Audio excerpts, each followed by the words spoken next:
Harap kemuliaan seseorang hamba Allah itu adalah bergantung sejauh mana taraf ma'rifatnya kepada Allah. Sekiranya kita berjaya mencapai tahap sebenar-benar ma'rifat, jadilah kita sebaik-baik makhluk. Baik buruknya manusia adalah bergantung kepada tahap-tahap kesucian batinnya atau nafsunya. Nafsu mempunyai dua pengertian.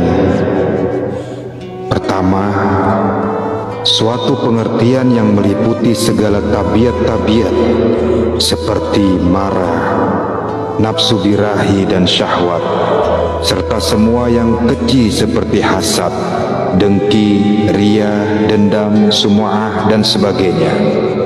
Nafsu ini ada juga pada binatang, tapi tiada sama sekali pada malaikat. Kemudian yang kedua, makna yang kedua adalah berkaitan kejadian latifah robbaniyah, yaitu sesuatu yang batin yang tidak dapat dilihat dengan mata kasar. Sebaliknya, ia adalah melibatkan soal-soal kerohanian. Apa saja jenis-jenis nafsu yang makna kedua atau tentang latifah robbaniyah itu? Pertama adalah nafsu amarah.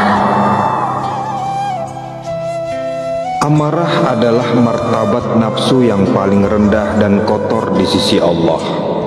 Segala yang lahir darinya adalah tindakan kejahatan yang penuh dengan perlakuan mazmumah atau kejahatan atau keburukan.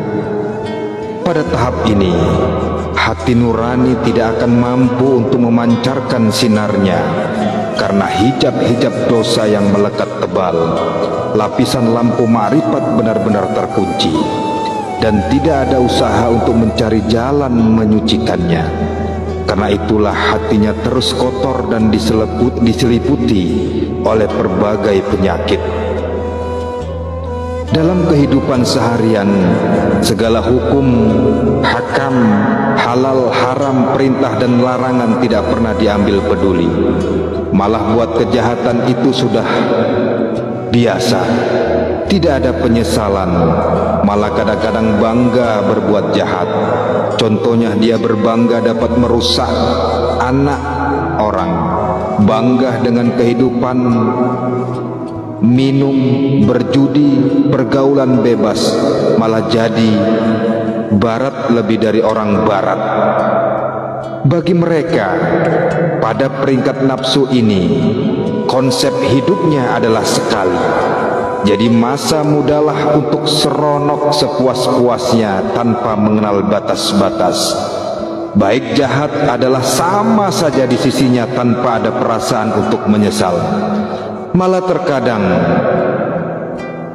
kapan boleh buat jahat, seakan-akan terdapat perasaan lega atau puas. Itulah sebabnya kadang-kadang ada yang dapat mengawalnya dari melakukan sesuatu yang jahat dan jadi hobinya malah. Hatinya telah dikunci oleh Allah, sebagaimana firman-Nya, tidaklah engkau perhatikan orang-orang yang mengambil hawa nafsunya atau amarah menjadi Tuhan, dan dia disesatkan oleh Allah.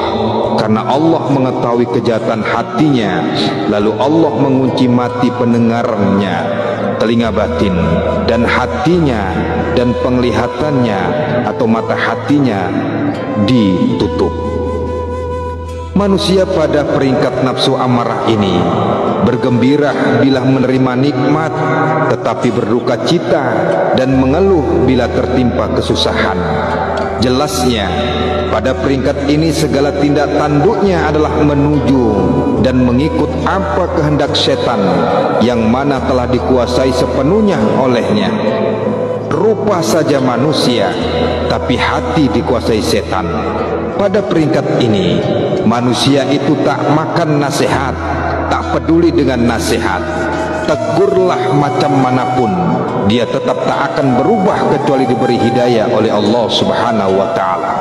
Mereka tidak pernah takut pada Allah dan hari pembalasan, malah kadang meremehkan, mengejek dan mencemooh. Mereka tidak pernah peduli dengan ancaman Allah Subhanahu wa ta'ala. Mereka suka mencela orang lain, memperbodohkan kelemahan orang lain dan melihat dirinya sendiri serba sempurna.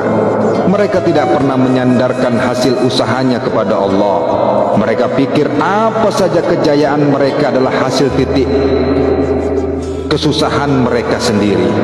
Jiwa mereka pada tahap ini adalah kosong, dan hubungannya dirinya dengan Allah boleh dikatakan tidak wujud. Dalam konteks penerimaan ilmu, orang yang bernafsu amarah hanya berupaya menerima ilmu di peringkat ilmu kalam, terutamanya yang mementingkan soal-soal lahiriah dunia saja.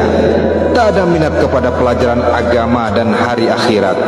Pada peringkat tidak ada peluang sama sekali untuk menerima gaib dan ilmu syahadah selagi hatinya kotor dan tidak disucikan dengan pembersihan zikirullah yang mempunyai wasilah bai'ah dengan Rasulullah SAW untuk membebaskan diri dari cengkaman nafsu ini.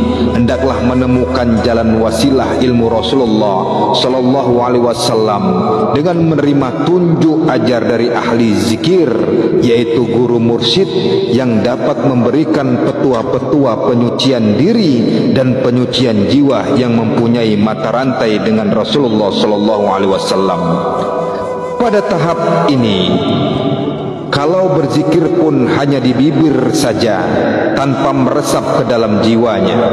Amarah tidak mengenal sesiapa, malah ahli kitab sekalipun, walaupun ada kelulusan Azhar, Kairo, walaupun bersorban dan berjubah, amarah tidak pernah takut dengan itu semua, malah lagi senang ia menyerang.